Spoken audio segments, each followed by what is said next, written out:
Assalamualaikum warahmatullahi wabarakatuh. Perkenalkan teman-teman, nama saya Anissa Salsabila Alwi dengan NIM 2007025017.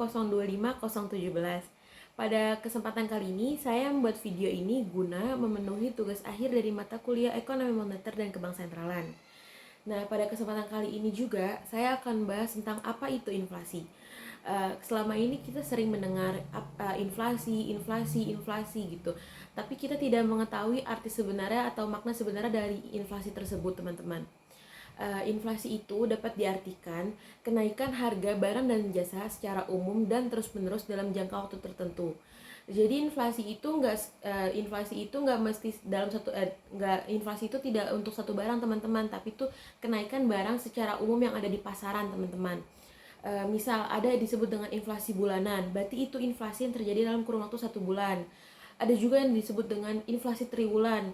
Nah, itu inflasi yang terjadi dalam kurun waktu 3 bulan, teman-teman. Kemudian ada juga disebut dengan inflasi semesteran, teman-teman. Itu terjadi dalam kurun waktu 6 bulan. Dan yang terakhir ada inflasi tahunan, yang mana terjadi dalam kurun waktu 12 bulan, teman-teman. Inflasi itu banyak sekali dampaknya, teman-teman. Di antaranya itu mengakibatkan kurangnya investasi di suatu negara, kemudian juga mendorong kenaikan suku bunga, ada juga kegagalan pelaksanaan pembangunan karena adanya inflasi. Karena kan kalau inflasi itu harga barang semuanya tinggi ya, teman-teman. Akan tetapi pendapatan real kita menurun. Nah, teman-teman, inflasi itu dapat menyebabkan pendapatan real masyarakat itu terus tergerus, teman-teman. Karena harga barangnya semakin tinggi, sehingga standar hidup kita juga pun akan semakin turun. Misalnya, teman-teman, pada tahun 2010, dengan uang 10.000 itu kita dapat membeli nasi warteg, teman-teman. Nah, tapi di tahun 2011 itu 10.000 itu udah nggak bisa beli nasi warteg, teman-teman. Paling kita cuma dapat lauknya doang. Nah, itulah yang disebut dengan pendapatan real masyarakat itu terus tergerus, teman-teman. Nah, kemudian inflasi itu ya secara umum itu disebabkan oleh ketidakseimbangannya permintaan dan penawaran barang dan jasa di pasaran. Kemudian peredaran uang pun juga dapat mempengaruhi inflasi. Nah, ini ada, teman-teman, kan tadi saya bilang ya, ketidakseimbangan permintaan dan penawaran barang dan jasa. Meningkatnya permintaan pasar dalam negeri suatu negara terhadap barang dan jasa, itu secara jumlah besar itu akan menyebabkan inflasi. Nah, kenapa kok bisa disebabkan inflasi gitu? Nah, jadi tuh tingginya permintaan barang, tetapi tuh pasokan barangan itu tuh kurang, teman-teman, tidak memadai. Maka hal itu bisa menyebabkan adanya inflasi. Nah, kemudian biaya produksi yang tinggi. Biaya produksi yang membengkak disebabkan oleh stok bahan baku yang langka di pasaran, sementara waktu yang sama permintaan akan barang dan jasa tersebut sangat tinggi atau meningkat, teman-teman. Hal itu juga bisa menyebabkan inflasi terjadi. Kemudian ada peredaran uang. Peredaran uang juga mempengaruhi adanya inflasi, teman-teman. Semakin banyak uang yang beredar di masyarakat, semakin tinggi juga laju tingkat inflasi, teman-teman. Kemudian, teman-teman, tadi kan saya sudah menyebutkan ya dampak-dampak atau kriteria yang menyebabkan adanya inflasi. Kemudian pemerintah pun juga pasti setiap ada masalah pasti ada jalan keluar dong ya, teman-teman. Nah, ada nih, teman-teman, cara mengatasi inflasi itu ada dengan 3 cara, teman-teman. Ada dengan kebijakan fiskal, dengan kebijakan moneter, dan ada dengan kebijakan non fiskal dan non moneter, teman-teman. Nih, yang pertama ya, teman-teman, kebijakan fiskal. Cara pertama yang akan dilakukan oleh pemerintah adalah kebijakan fiskal, teman-teman. Sebelum mengambil kebijakan moneter, pasti pemerintah akan mengambil kebijakan fiskal. Kebijakan fiskal ini berkaitan dengan penerimaan dan pengeluaran dari anggaran pemerintahan, APBN, teman-teman. Jadi pemerintah akan mengontrol APBN secara berkala, teman-teman. Kebijakan fiskal ini antara lain dengan meningkatkan tarif pajak, kemudian mengurangi pengeluaran dari pemerintah dan melakukan pinjaman.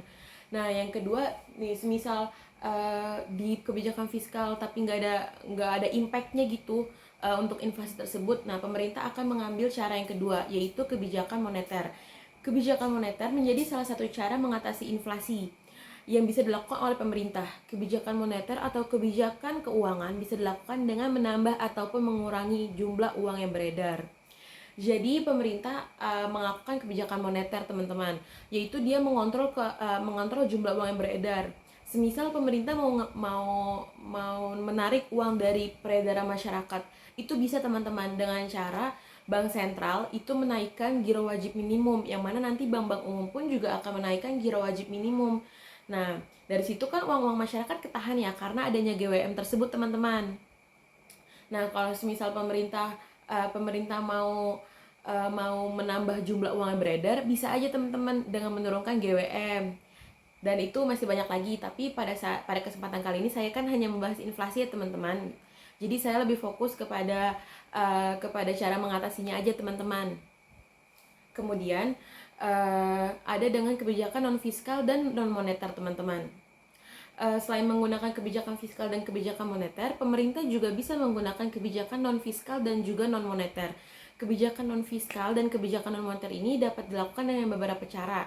Setidaknya terdapat beberapa cara yang termasuk ke dalam kebijakan non fiskal dan moneter yang biasanya dilakukan oleh pemerintah. Yang pertama, menambah hasil produksi.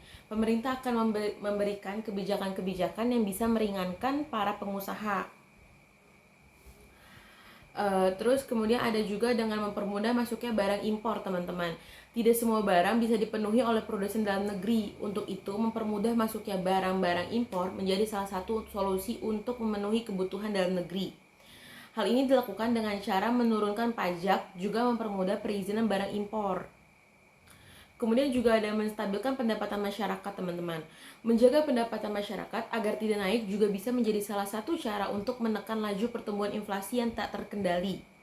Kemudian juga ada menetapkan harga maksimum, kemudian juga ada pengawasan distribusi barang. Nah, pengawasan distribusi barang ini terhambat juga menjadi salah satu faktor naiknya harga di suatu wilayah.